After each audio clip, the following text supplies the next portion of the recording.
Matthew 24. Jesus left the temple and was walking away. When his disciples came up to him to call his attention to its buildings, "Do you see all these things?" he asked. "I tell you the truth. Not one stone here will be left on another. Every one will be thrown down." As Jesus was sitting on the Mount of Olives, the disciples came to him privately. "Tell us," they said, "when will this happen? And what will be the sign of your coming and of the end of the age?" Jesus answered, "Watch out that no one deceives you.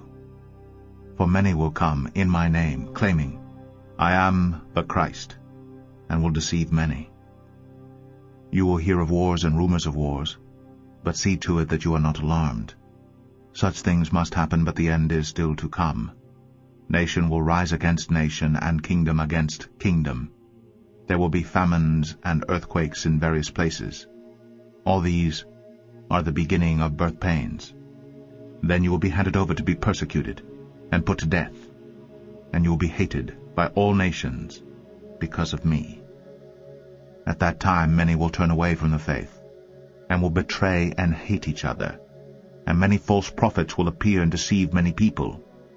Because of the increase of wickedness, the love of most will grow cold.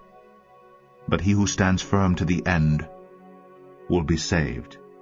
And this gospel of the kingdom will be preached in the whole world as a testimony to all nations, and then the end will come."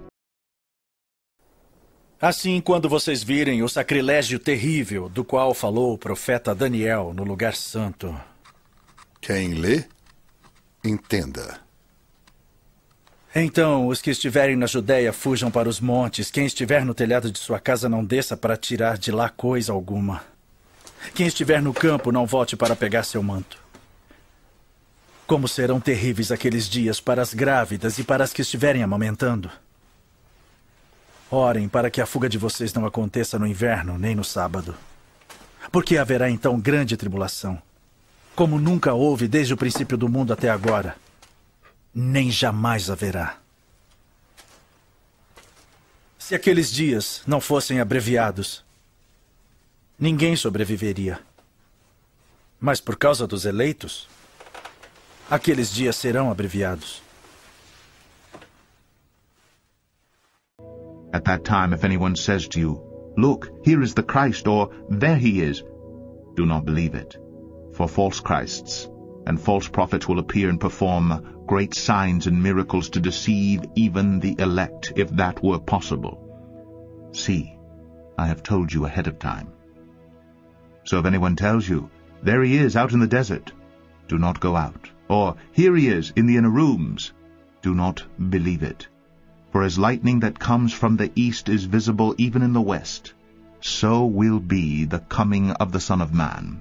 Wherever there is a carcass, there the vultures will gather. Immediately after the distress of those days, the sun will be darkened, and the moon will not give its light. The stars will fall from the sky, and the heavenly bodies will be shaken. At that time, the sign of the Son of Man will appear in the sky, and all the nations of the earth will mourn. They will see the Son of Man coming on the clouds of the sky with power and great glory. And he will send his angels with a loud trumpet call, and they will gather his elect from the four winds, from one end of the heavens to the other. Now learn this lesson from the fig tree. As soon as its twigs get tender and its leaves come out, you know that summer is near. Even so, when you see all these things, you know that it is near, right at the door. I tell you the truth. This generation will certainly not pass away until all these things have happened. Heaven and earth will pass away, but my words will never pass away. No one knows about that day or hour, not even the angels in heaven nor the Son, but only the Father. As it was in the days of Noah, so it will be at the coming of the Son of Man. For in the days before the flood, people were eating and drinking, marrying and giving in marriage, up to the day Noah entered the ark. And they knew nothing about what would happen until the flood came and took them all away. that is how it will be at the coming of the Son of Man. Therefore keep watch, because you do not know on what day your Lord will come.